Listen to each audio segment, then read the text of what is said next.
Welcome to Global Dispatches, a podcast about foreign policy and world affairs. I'm your host, Mark Leon Goldberg, editor of UN Dispatch.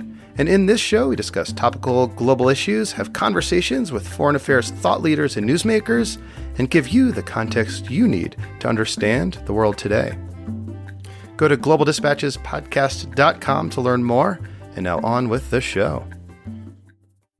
Tensions are rapidly escalating between India and Pakistan following a suicide bombing in Indian-controlled Kashmir that killed scores of Indian security forces. In retaliation, India bombed what it called a terrorist camp inside Pakistani territory. The situation is still unfolding. As I'm recording this, there's word that an Indian Air Force pilot has been captured after his plane was shot down over Pakistan. On the line with me to discuss this ongoing crisis and explain why Kashmir has become such a flashpoint between India and Pakistan is Michael Kugelman, Senior Associate for South Asia at the Woodrow Wilson Center. We kick off discussing the events leading up to this escalation of hostilities before having a longer conversation about the history of Kashmir and Indian-Pakistani relations. One thing I found particularly helpful in this conversation was Michael Kugelman's description of the domestic political logic in India and Pakistan that propels conflict over Kashmir. Needless to say, India and Pakistan have gone to war with each other. The last time was 1971, but now they both have nuclear weapons, so any hot crisis, like the one unfolding now, has the potential to descend into the worst-case scenario. As I mentioned in the show, I do think that this conversation will give you the context you need to understand events as they unfold over the next days and weeks and months. As always, if you are new to the show, welcome. Go to globaldispatchespodcast.com where you can subscribe to the podcast using our various feeds. We have a robust archive of conversations on topical and timeless issues in global affairs, often overlooked by most of the U.S.-centric media. So please subscribe and pick a few episodes you like and give it a listen. If you are a regular listener and you love the show, I'll encourage you to leave a review on iTunes. It's a great way of helping increase the visibility of the show, which in turn increases the visibility of the often undercovered global stories that I seek to shine a spotlight on 2 days a week, every week through the podcast. All right, now here is my conversation with Michael Kugelman of the Woodrow Wilson Center. Indian aircraft went across the border, and not just into Kashmir, but into Pakistan proper, into a province called Khyber Pakhtunkhwa. They targeted some terrorist infrastructure, terrorist facilities, and it's very unclear as to what the result of that was. There have been Indian media reports that suggest that 300 terrorists were killed. I find that very hard to believe. But what I imagine happened is that you had some terrorist targets in this town, Balakot, in Khyber Pakhtunkhwa, very near Pakistan-administered Kashmir, and you had some of these terrorist facilities taken out. It probably lasted very quickly, and then the Indian Air Force aircraft returned back to India. This is all happening. We're discussing this almost in real time because we're talking just like maybe less than 24 hours after these airstrikes occurred. But it seems, based on these initial statements, at least from Pakistan, that they're kind of playing down the significance of these strikes, whereas India is sort of hyping them. Is that like a correct description of the situation? Yeah, and it's interesting is that the first reaction to this Indian strike came not from the Indians, but from the Pakistanis in the form of a tweet. Last night, here, DC time, the head of the Pakistani military public relations arm issued a tweet that said essentially that, we had a few Indian aircraft that strayed into our territory.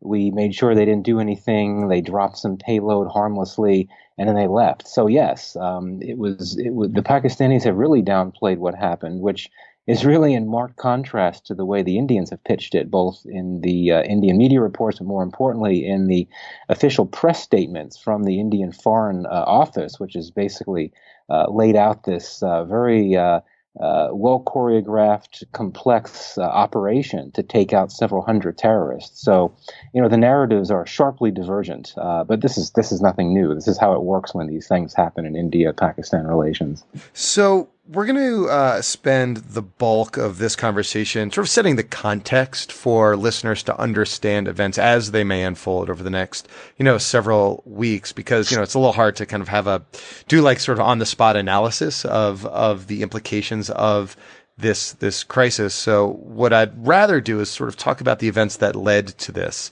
airstrike and sort of give listeners the tools they need to understand events as they unfold. So let's just back up a little bit then. These airstrikes were ostensibly in response to a suicide attack on 14 December that killed scores of Indian military or paramilitary forces.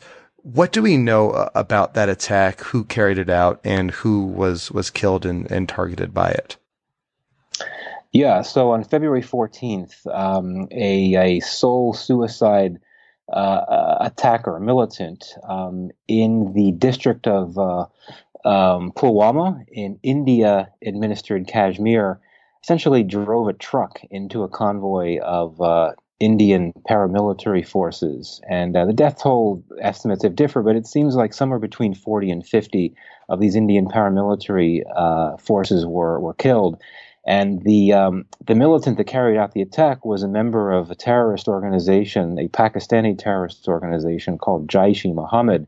It's an organization that's very notorious and has claimed and carried out a number of attacks, not only in India-administered Kashmir, but in India across the board. Jaish-e-Mohammed, including its leadership and its top leader, are all based in Pakistan. So this is why right after Jaish-e-Mohammed claimed the attack, India, essentially, the Indian government turned the finger on Pakistan simply because this is a group. It's not only a terrorist group that is based in Pakistan, but it's a terrorist group that has close and well chronicled ties to the Pakistani security establishment, including intelligence. So it's complicated, of course, this being Kashmir, that for India, this was a clear terrorist attack. It was a horrific incident that took the lives of, at least 40 brave Indian paramilitary forces. But, in many in Kashmir and in Pakistan see things differently. They see these paramilitary forces, those that were targeted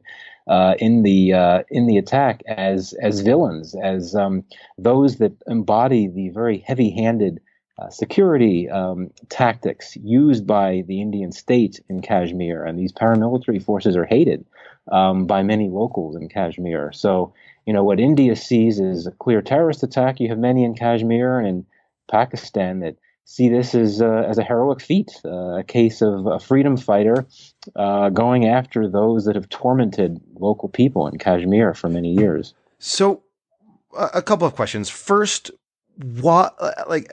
how culpable do you consider the government of Pakistan for this attack?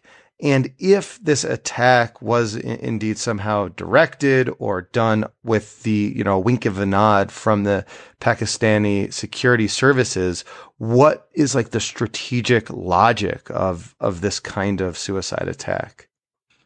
Yeah, it's a good question, and it needs to be unpacked in several ways. I cannot say with any certainty that the Pakistani state was directly involved in this attack. I cannot say that, the Pakistani intelligence officers were essentially had orchestrated this attack and basically stage managed it and told this local militant in Kashmir to blow up this convoy. I cannot say that. Certainly, that's what the Indians have suggested. But I think that at this point, when there's a lot of information that's not clear, even though this is an attack that happened almost 2 weeks ago, I think you could argue that Pakistan is guilty by association, simply because Jaish-e-Mohammed is a terrorist group that's based in Pakistan and has its leadership in Pakistan, is given free rein.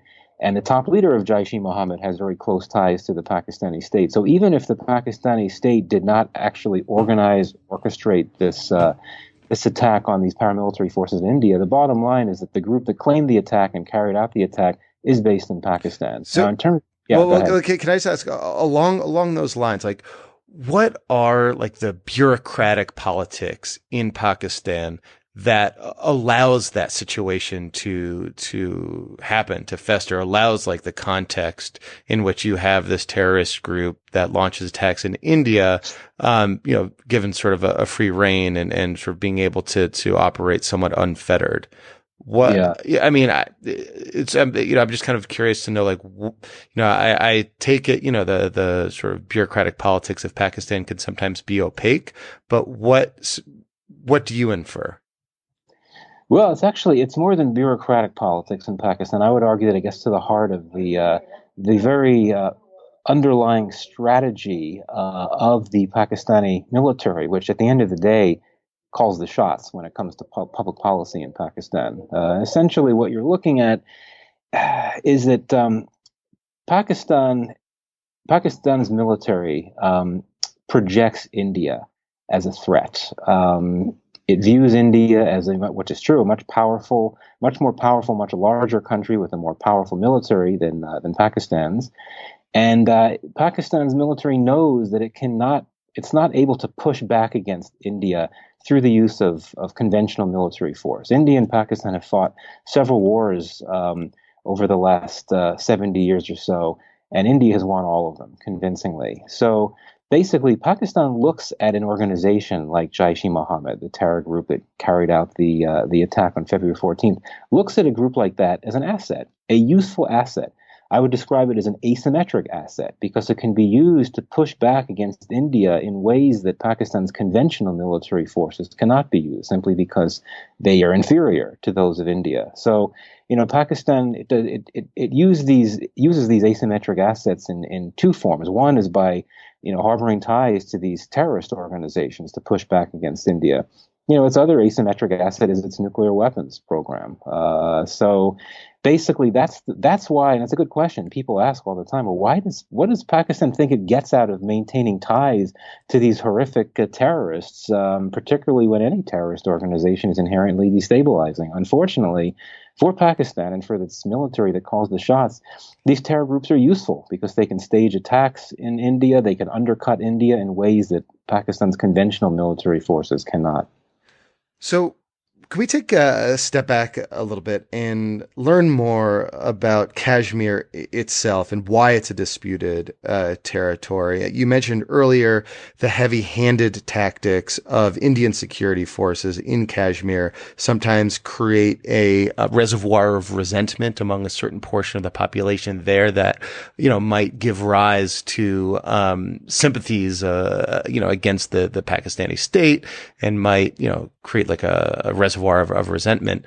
Can you sort of take us back to sort of the political history of Kashmir? Yeah, well, it's a real complicated one. And you have to go back to 1947, which was the year of partition when British India essentially became independent and was cleaved into two states, India and Pakistan. And basically the way it worked is that, the various states of India and Pakistan, or of India, they reverted the Muslim majority states became modern day Pakistan, and the Hindu majority states became modern day India. But then you had Kashmir, which is this very big region, which was Muslim majority, yet did not follow the same pattern as the others did. It was a Muslim majority state, but local authorities there were not interested in becoming a part of Pakistan. So there was a very fraught period of time where it was unclear what Kashmir's status would be. The United Nations got involved, and eventually, after a tremendous amount of violence that was provoked by partition, you had several million people who were killed. It was just horrible. The UN essentially oversaw a ceasefire, but the future and the status of Kashmir was never really resolved. There was talk about having some type of vote or some type of referendum overseen by the UN to decide what the status of Kashmir would be, but it didn't really happen. So what ended up happening is essentially what you have today, and which is highly disputed by both sides. Part of Kashmir is administered by India, and the other part of it is administered by Pakistan. And both countries claim the entire region, and yet each one administers only part of it. So, that's why the politically correct term is to refer to India administered Kashmir and Pakistan administered Kashmir. But, the Indians and the Pakistanis, they refer to, say, India occupied Kashmir, Pakistan occupied Kashmir. So basically, all of these, there's never been any sort of successful effort to settle the status of Kashmir. And that's why it is so fraught. And, when you look at sentiments of Kashmiris, locals, very, very complicated. You look at India-administered Kashmir, which is where you have the presence of Indian security forces who have been on the ground for many years to try to keep a handle on what oftentimes becomes a very tense situation. Many of these Kashmiris would be much happier not being administered by India. Would rather be independent or a part of Pakistan. So it really is it's really very complicated and very fraught. There have been some efforts over the years between India and Pakistan to launch talks to try to figure out what to do about Kashmir, but they've never been successful. And I think that given the underlying tensions or the underlying mistrust and ill will between India and Pakistan, I just can't imagine I can't imagine a time when the two sides would be willing to come together and figure out what to do, especially because India believes the status quo is how things should be. Pakistan thinks that that's not true. India-administered Kashmir should be a part of Pakistan. So Pakistan oftentimes in public statements will call for there to be negotiations, some type of process to launch talks on Kashmir. And India says, no, this is a done deal. It's settled. We don't want to talk about it. Is it fair to say that the sort of tactics used by the Indian government, Indian security services in Kashmir have kind of laid the groundwork or led to kind of resentments that fueled an insurgency? I mean, the individual who committed the suicide bombing was like a homegrown Kashmiri. It wasn't some like Pakistani sent over the border. Yeah, absolutely. This is a good point. I mean, you have to go back in time. I mean, there is a legacy of Pakistan playing a big role in fomenting a rebellion and insurgency against the Indian state in Kashmir in its effort to try to wrest India-administered Kashmir away from India. That was very pronounced, particularly, the 80s and 90s. But in more recent years, it's the dynamic of Kashmir and the insurgency has really changed in the sense that you've got a new generation of young militants. And Kashmir demographically is very young. A lot of young people there. These folks are not, they're galvanized or animated by purely local grievances rooted in the actions of the Indian security forces, which entail, cracking down very heavily against peaceful protesters and sometimes protesters that throw stones and pebbles. There's been all these headlines about how you've had generations of young Kashmiris blinded by pellet guns. So the Indians will reflexively say, oh, well, all of this unrest, all of these people protesting violently in the street, they're all being stage managed by Pakistan. I don't think that's true today in ways that it was back in the 1990s. And that's sort of an unsettling reality for India, because that really makes it have to acknowledge that, its own governance failures and its heavy-handed tactics in this area of Kashmir that it administers are really the driving factor, the driving force of this unrest. And indeed, that type of environment where you have repression and not many channels to relay grievances peacefully, that becomes a breeding ground for radicalism, for radicalization. And the likes of Jaish-e-Mohammed are able to exploit that. And that is why this young man that blew up the convoy on February 14th, he was indeed a local. His parents had said that he was radicalized when he was, I think, beaten up by a few Indian police officers in Kashmir. So clearly, you have to look at this dynamic of the Indian security forces and what they've done and the impact that has on the environment in terms of how it sort of sparks and fans the flames of extremism and radicalization. So we talked earlier about the politics at play in Pakistan. Can you talk a little bit about how domestic politics in India, I suppose, particularly in the run up to an upcoming election, might influence decision making by the Narendra Modi government as as it weighs options and considers how else to potentially respond to this attack. Well, yeah, the domestic political situation in India is critical in thinking about how things have played out over the last few weeks and the last few days. It's true, India has an election that is going to begin. I mean, this being India, elections take several weeks to carry out. The election is going to begin in just a few weeks. So, the attack in Kashmir happened on February 14th, and right after that, it was clear, you knew that the Indian government was going to have to come out and deliver a strong statement and vow to avenge this attack on its security forces. The government in India now is a conservative government, a Hindu nationalist government that tends to take a pretty tough stand on Pakistan.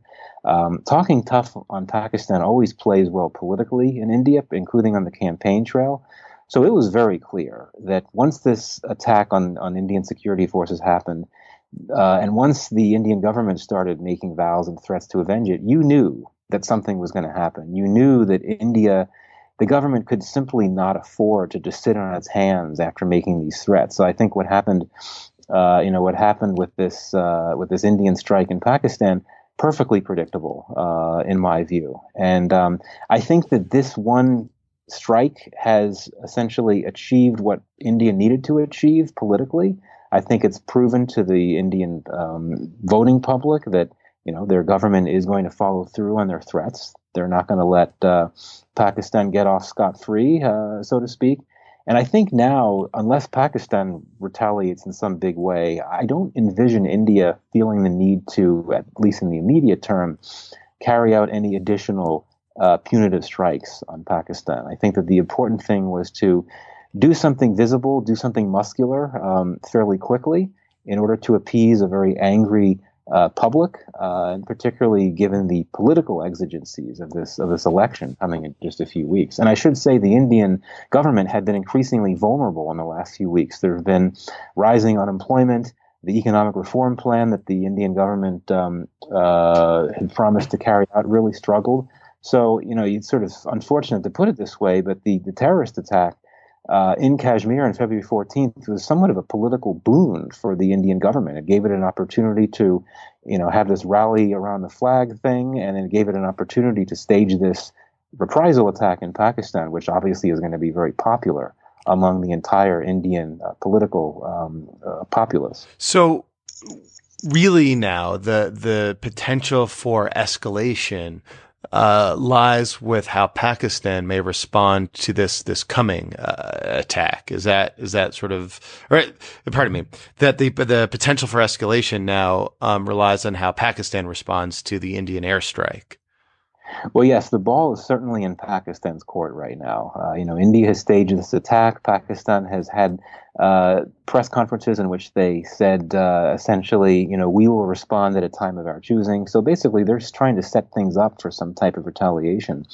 In reality, I'm not sure Pakistan has that many options. As I said before, Pakistan's conventional military capabilities are much less strong than those of India. So if it were to say, send a few airstrikes into India, if it were to target some Indian military target somewhere across the border in India, whether in India-administered Kashmir or more broadly in India, that could risk a devastating Indian reprisal, even under the nuclear umbrella, that simply may not be worth it for Pakistan. So I don't know. I think that for political reasons, it was important for the Pakistani leadership to come out and talk tough today, which it did. But in terms of actual moves, things it can do, it may be relatively constrained. I think it may have to limit itself to essentially doing what it's been doing the last 2 decades, and that's to tighten its embrace of these militant groups like Jaish-e-Mohammed, and essentially encourage them, perhaps more aggressively, to stage attacks in India. I think that may be its best tactic at this point.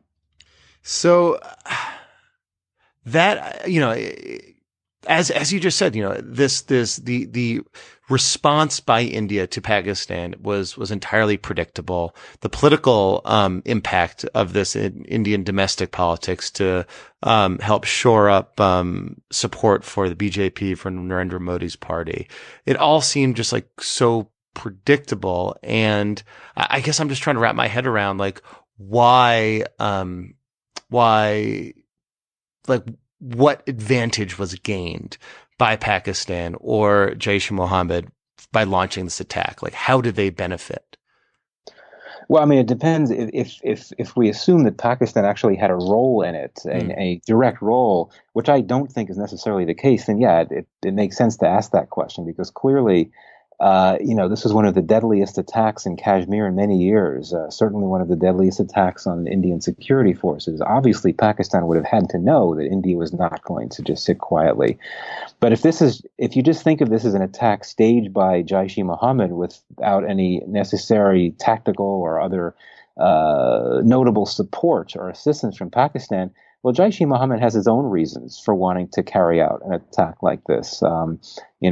Kashmir, India-administered Kashmir, is an area that's come under the influence increasingly of larger terrorist groups. ISIS and Al-Qaeda have tried to develop a footprint there. They've claimed a few attacks there over the last few years. So I think Jaish-e-Mohammed may have had an incentive to try to,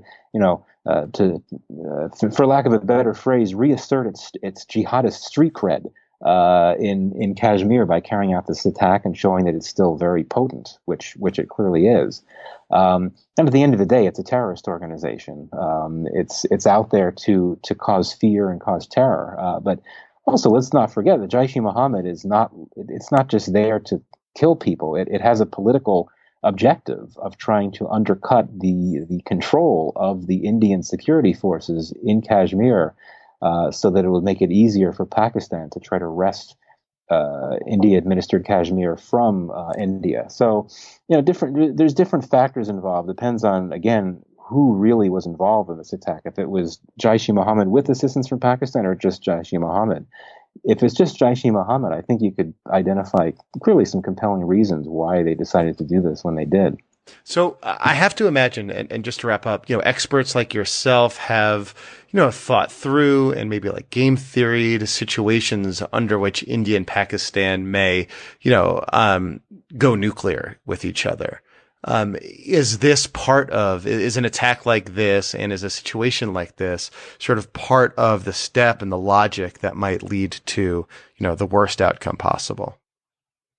Well, fortunately, not yet. I don't think we have to worry about nuclear fears just yet. But the problem here, the reason why we always have to be concerned about the nuclear threat in this dynamic, is that Pakistan has never agreed to a no first use policy when it comes to nuclear weapons. So what I mean by that, basically, India could stage any type of conventional military strike in Pakistan, even a very modest one. And no matter how modest or limited it may be, Pakistan could then retaliate with a nuclear response, because it's never ruled out using nuclear weapons in that regard. So you really have to worry about that. I don't think at this point we have to worry about this escalating into a nuclear threat. If Pakistan were to retaliate by launching military force into India, and then India then retaliated from there, then you have to worry about getting to a point of a conflict, something approaching a hot conflict. It's at that point when you have to start worrying about nuclear exchanges. I do think, though, that it is very unlikely that we would have to worry about that type of thing. It would take a whole lot, and I think at the end of the day, these are two bitter rivals, but neither of them wants an escalation. Neither of them wants a conflict, and certainly neither of them wants a nuclear conflict. Well, Michael, thank you so much, and I hope and suspect that you're correct. I hope so. All right. Thank you all for listening. Thank you to Michael. That was a very helpful explanation. And, as I said, my intention with episodes like this one, when there are, in the midst of like a unfolding crisis, is, not so much to spend a lot of time talking about the tit for tat or the timeline of issues as they are unfolding in real time, but rather kind of give you the context you need to understand these events as they unfold. And I think Michael did a really good job of that. So thank you. All right, we'll see you next time. And as always, please leave a review on iTunes. It helps for the reasons I explained at the outset of the show. Bye.